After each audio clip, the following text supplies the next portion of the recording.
The feasting of Our Blessed Lady on a first Saturday is by injunction and permission of heaven itself.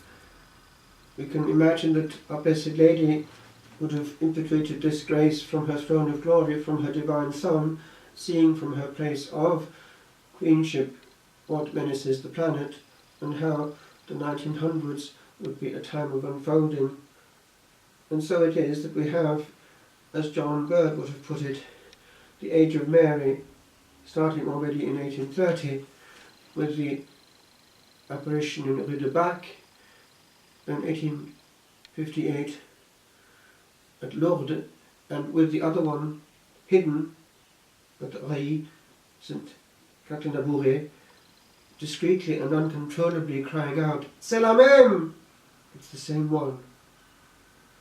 As though the work begun there was being protracted there on a bigger scale at Lourdes, and how, strangely enough, this peasant girl was to be the one to ask in Our Blessed's name, Our Lady's name, for a little chapel.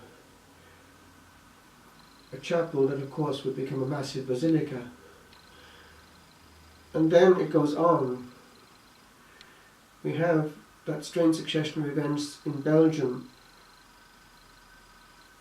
Banneux, Oran, each with its message. La Salette, of course, is a case of its own, very interesting.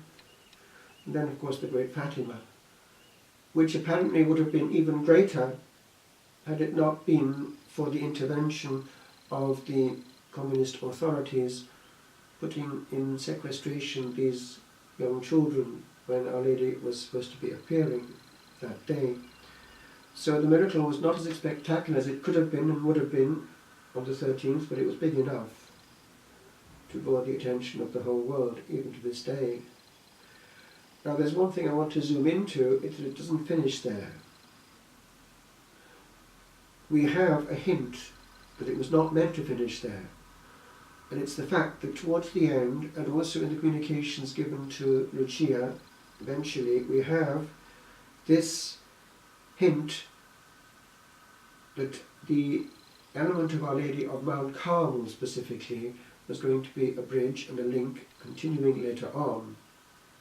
She did promise to come there in that last apparition as a Lady of Mount Carmel, which she did, but then the hint is there, discreet but present, and that she would come again in that form, and then we find in the silenced series of apparitions at Garabandal that happening.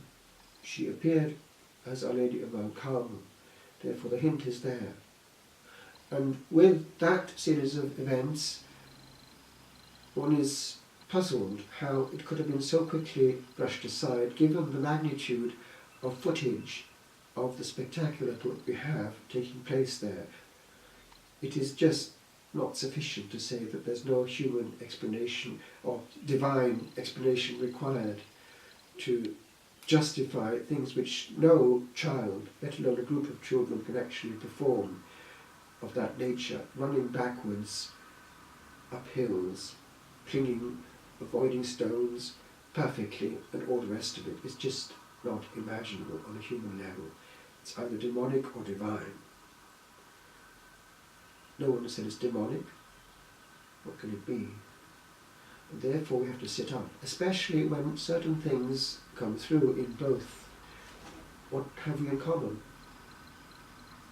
The first stage, the warming up by angels, preparing the hearts of the little ones, always little ones, pure souls. So, the angel of Portugal, the angel of peace, and then always from the beginning, the Eucharist, therefore the Saviour, the centre of it all. And what is precisely the thrust, which was not there so much in Fatima because there was no need for it, but it's there in Garabandal, and the bit of Fatima which would obviously be linked with it is the fact that it was to be made known in 1960, and what's happening in 1960. And why, of course, it wouldn't be opened too easily, or at least made public, by the church authorities, given that precisely it would be, as it were, a dampening, clamping down almost from heaven upon the hope and thrust of renewal in 1960. But Blessed Sacrament is the question. So we have St. Michael in the case of Garabandal, and Our Lady herself clearly indicating that there was less important honour than given to the Blessed Sacrament, and that the hint was there because the children were given awareness of this, that it would get worse, that churches would empty and so on. They were appalled, they couldn't believe it. They were living, of course, there in a time warp in the mid-60s in Garabandal, very primitive, and therefore complete continuity with the past. News wouldn't get there. So it goes on. And when we presume to sit back with the smile of reason, or as they did in the Enlightenment in France, there's so many interventions of the Blessed Virgin, even in recent times, we need to be careful. Because if heaven is agitated and doing things it's never ever done before, it's because it's never had to do things like that before. And it doesn't actually limit itself to Europe. Pretty well every continent has had interventions of this nature. We talk less about them because they're further away.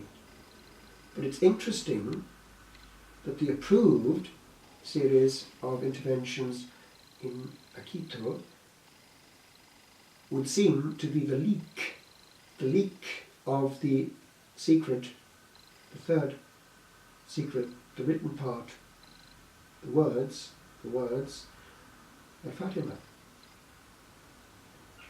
We can deduce that if we look carefully into the facts. And it's quite clear.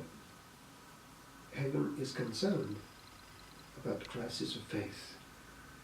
And when Our Lady, as we have in the fourth memoir of Lucia, which the Vatican initially was reluctant to use, always using the third one initially, we have those words, which obviously Lucia felt nudged to put in. In Portugal, the dogma of the faith will always be preserved, etc. Hinting, therefore, there's an etc. there. And this we know from the envoy of Pius XII, who, having interrogated at length Lucia calmly, came back and said, logically, I can't divulge the content of the secret, but I'm able to tell you this is in two parts. One concerns the Pope, the other concerns the Church, indicating that it's to do with the crisis of faith. And so, when we see both St. John Paul II and Pope Benedict, when they're at Fatima, indicating suddenly that certain chapters of the Apocalypse, 8 to 13, were extremely important, if both of them felt nudged to do this, there's a reason for it. They obviously indirectly making known what it was judged prudent not to make known directly. So we undo and unravel what's going on, in that in the Vatican has not been able to deny, despite Cardinal Bertoni's great effort to brush the thing under a carpet, that actually there was a message accompanying the vision. The fact is that we can deduce that when they were discussing what to do in the year 2000, it was agreed that the actual words, because of their troubling nature, would not be made known directly, but that they handed it over to the Holy Father to make it known indirectly by what he would say when he got to Fatima. And so that's what we have. We know now pretty well that there is this clear message, because whereas the other secrets, which also had visions, did not really need an explanation, but there were words, this one does need words. And one cannot apply the third secret, the vision of a Pope being martyred, to what happened to John Paul II. It doesn't tie up. So we leave it there. It concerns us insofar as the Lord is giving us an awareness, in the Old Rite especially, of what has been lost with regard to Blessed Sacrament. This is the core of our faith and our life. It's where heaven and earth meet and where the Church meets.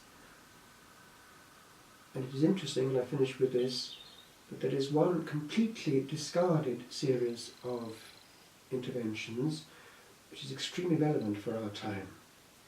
It's that of the uncanonised, little known Marie-Julie Jaime, a French lady, stigmatised, who had all the gifts and who foresaw in the 1800s what is unfolding in our time, and had very severe words from heaven about what the priests were doing to the Lord, or would do in our time at the altar, that the Lord himself would be once again crucified at the altar.